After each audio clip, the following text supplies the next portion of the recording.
2절입니다. 창세기 27장 22절 23절을 제가 봉독해서 올리겠습니다.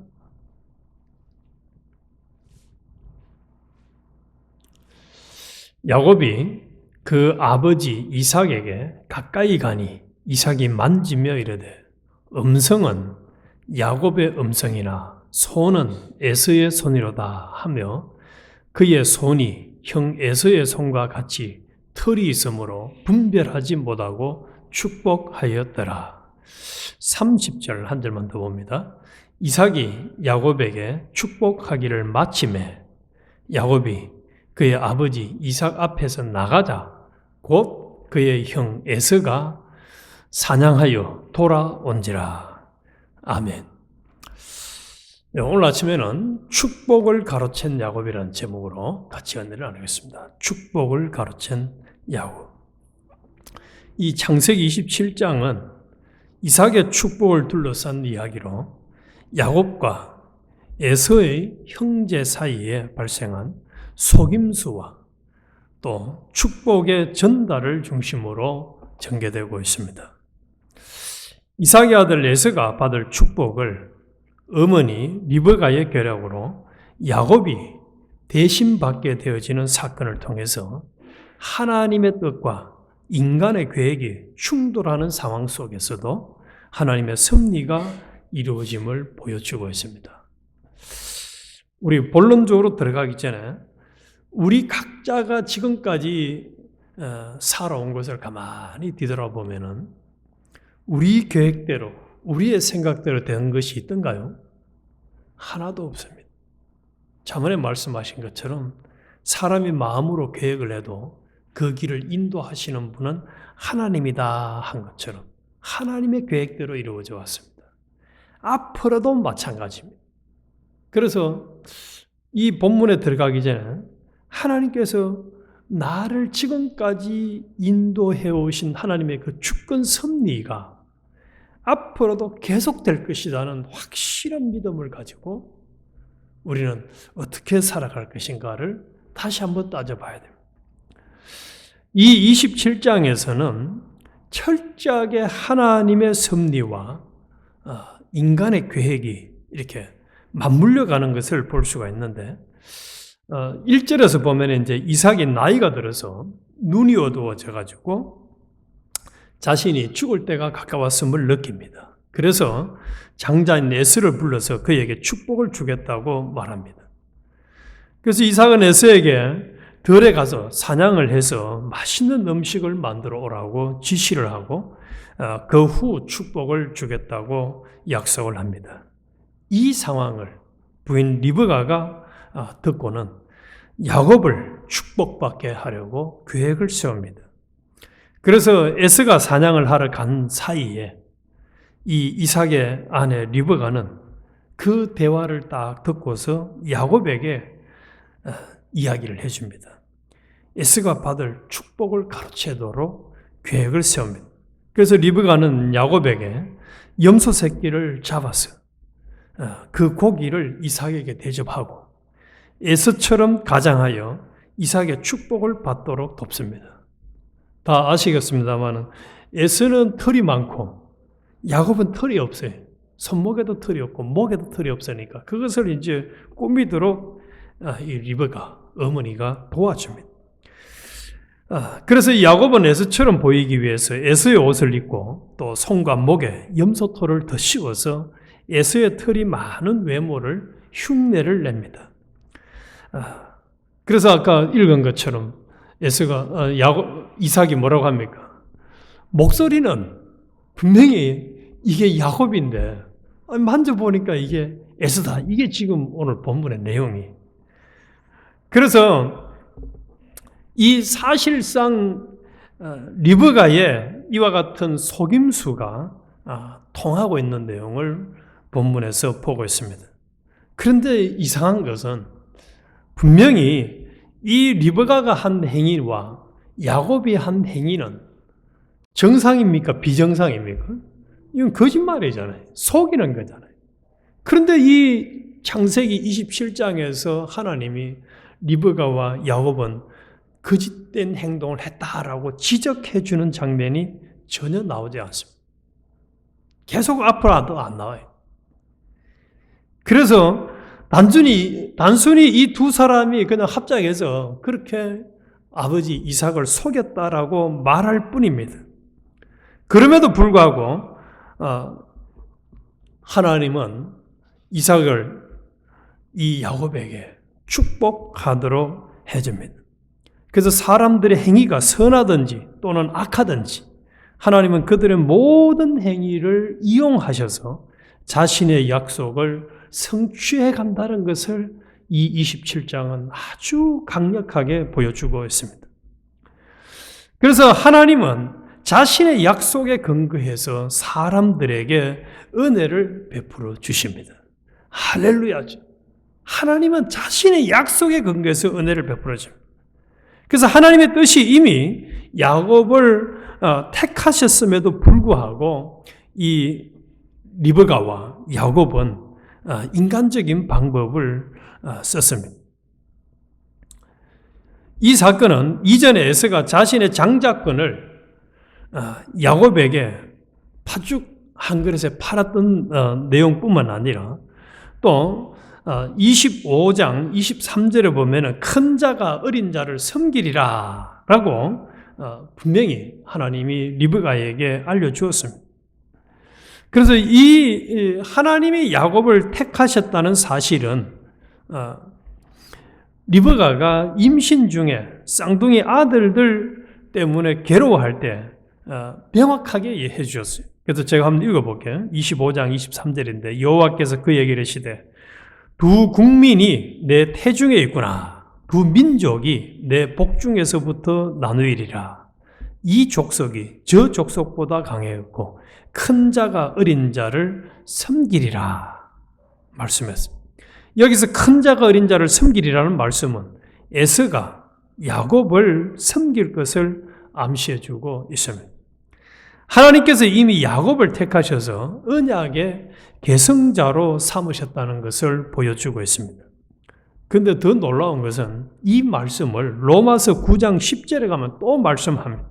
그래서 사도 바울이 이 사건을 인용하면서 하나님의 선택이 사람의 행위나 그 공로에 의한 것이 아니라 하나님의 주권적인 뜻에 따라서 이루어진다는 것을 분명히 해주는데 로마서 9장 10절부터 13절에 보면은 그뿐만 아니라 또한 리브가가 우리 조상 이삭 한 사람으로 말미암아 임신하였는데 그 자식들이 아직 나지도 아니하고 무슨 선이나 악을 행하지 아니한 때에 택하심을 따라 되는 하나님의 뜻이 행위로 말미암지 않고 오직 부르시는 이로 말미암아 서게 하려 하사 리브가에게 이르시되 큰 자가 어린 자를 섬기리라 하셨나니 기록된 바 내가 야곱은 사랑하고 에서는 미워하였다 하신과 같으니라.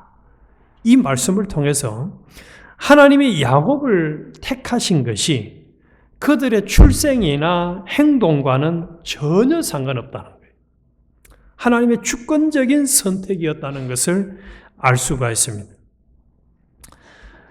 그래서 우리는 항상 이제 앞으로도 하나님이 계획하신 대로 하나님이 주권적으로 모든 것을 이루어 가신다. 요 믿음을 가지면은 내 옆에서 누가 무슨 짓을 하고 무슨 행동을 하더라도 그것에 피동 안 될 수 있다는 거예요.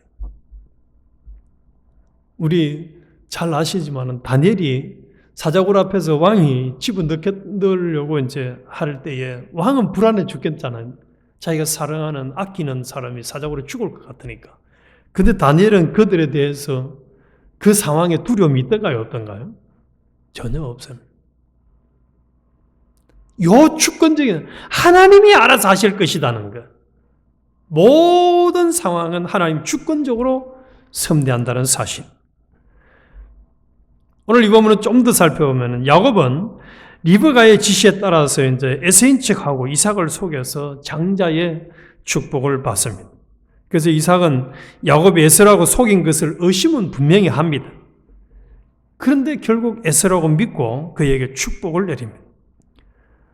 27절에 보면은 이 축복은 참 어마어마한 축복입니다. 27절에서 29절에 보면 그가 가까이 가서 그에게 입맞추니 아버지가 그의 옷에 향취를 맡고 그에게 축복하여 이르되 내 아들의 향취는 여호와께서 복 주신 밭의 향취로다. 하나님은 하늘의 이슬과 땅의 기름짐이며 풍성한 곡식과 포도주를 네게 주시기를 원하노라. 만민이 너를 섬기고 열국이 내게 굴복하리니 네가 형제들의 주가 되고 내 어머니의 아들들이 내게 굴복하며 너를 저주하는 자는 저주를 받고 너를 축복하는 자는 복을 받기를 원하노라. 어마어마한 축복을 받게 되어집니다. 그래서 이 사건은 하나님의 계획이 인간의 연약함에도 불구하고 반드시 성취된다는 사실을 보여주고 있습니다. 아까 로마서 10장 9절에서 10절에서도 내가 야곱은 사랑하고 에서는 미워하였다는 하나님의 그 선택대로 성취되고 있음을 분명히 보여주고 있습니다. 그래서 이 사건은 구약에서 하나님의 섭리가 인간의 약함을 초월해서 성취된 또 다른 사건임을 보여주고 있습니다. 그래서 다윗 왕도 마찬가지였죠. 다윗이 사울과의 골리앗과의 싸움에 나갈 때 얼마나 연약한 사람이었어요. 그런데 하나님이 딱 은혜를 주니까 그 싸움을 승리하고 또 심지어는 아버지나 형들에게 온전히 인정을 받았지 못했던 아들이었지만은 하나님의 뜻을 따라서 왕으로 세워지는 역사가 일어났습니다. 그래서 우리는 오늘 분명히 하나님의 계획과 하나님의 선택, 하나님의 목적은 옆에 이 사람들이 무슨 짓을 하더라도 반드시 이루어진다는 사실. 그래서 이제 야곱이 이렇게 아버지로부터 축복을 다 받고 난 다음에 30절 읽었던 것처럼 상황이 끝났는데 뭐 하고 옵니까 이제?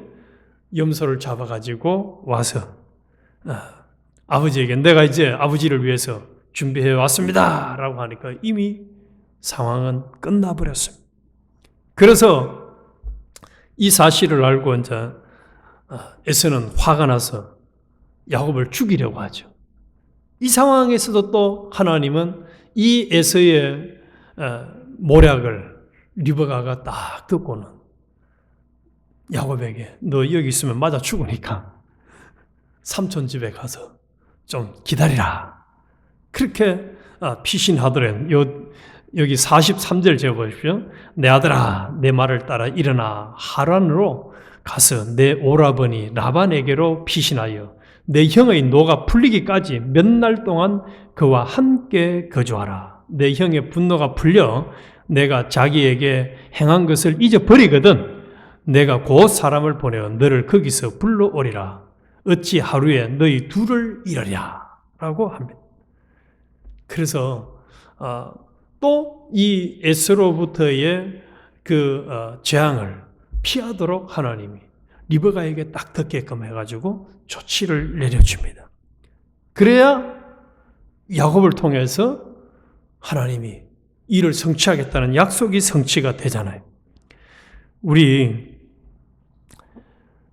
여기서 또 우리 에서를 보면서 하나, 제가 아까 30절을 읽었는데 다 상황이 끝나고 난 다음에 나가자고 그의 형 에서가 사냥하여 돌아온지라. 이 말씀을 묵상하면 무슨 말씀이 생각이 나느냐 하면은 히브리서 12장 16절에 보면 이런 말씀이 있어요. 음행하는 자와 혹 한 그릇 음식을 위하여 장자의 명분을 판 에서와 같이 망령된 자가 없도록 살피라. 너희가 아는 바와 같이 그가 그 후에 축복을 이어받으려고 눈물을 흘리며 구하되 버림바가 되어 회개할 기회를 얻지 못하였느니라.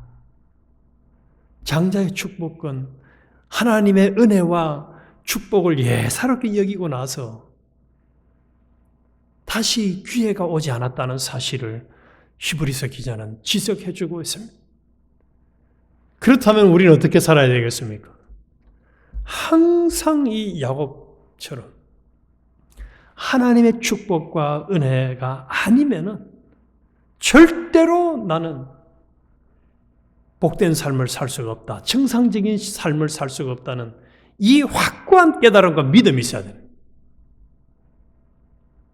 그래야지만이 에서처럼 나중에 후회하고 가슴 치는 사람이 안 될 수가 있다는 거예요. 그리고 이런 중심을 가지고 참으로 오늘 우리가 찬송가 불렀던 것처럼 예수님을 따라가고 믿고 의지하고 살아가면은 나머지는 하나님이 주권적으로 모든 것이 합력하여 선을 이룬다라고 말씀한 것처럼 하나님의 계획과 뜻이 우리 자신들을 통해서 또 우리 영교회를 통해서 반드시 이루어지는 거예요. 때로는 방해하는 역사가 있으면 있을수록 오히려 더 크게 도와주는 일만 할 것입니다. 그래서 여기서 우리는 참 믿음을, 큰 믿음을 가지고 큰 소망을 가질 수 있는 것이 인간이 연약하고 우리 모두가 얼마나 연약해요. 얼마나 연약합니까? 또 무지합니까? 그런데 하나님의 은혜를 주면은 우리를 통한 하나님의 계획과 뜻이 반드시 이루어진다는 사실입니다. 반드시 이루어져요. 그래서 이 하나님의 뜻과 계획이 이루어지는 데는 우리의 잘남과 노력이 아니고 하나님의 신실하심, 하나님의 성실하심, 하나님의 은혜가 주권적이라는 사실.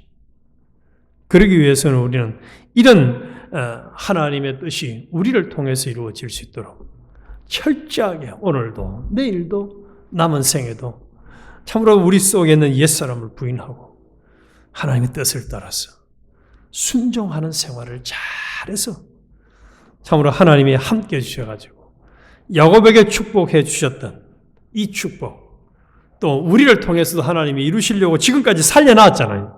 앞으로도 하나님이 우리를 통해서 큰 하나님의 뜻을 이루어가려고 우리를 선택해서 살려놨으니까 그 뜻을 잘 이루어드려서 우리가 노아 홍수 이전에 하나님이 후회한 거 말씀하잖아요. 내가 너희를 만든 게 참 한탄스럽다라고 얘기하는 그런 사람이 아니라 야, 참 너를 보니까 내가 마음이 흐뭇하다. 너를 보니까 내가 참 시원하다. 만족하다. 요렇게 하나님께 우리 인정받는 우리 모두가 되시기를 주님의 이름으로 축원합니다. 하나님의 계획과 뜻은 어떤 상황에서도 반드시 이루어집니다. 하나님 아버지 감사합니다. 참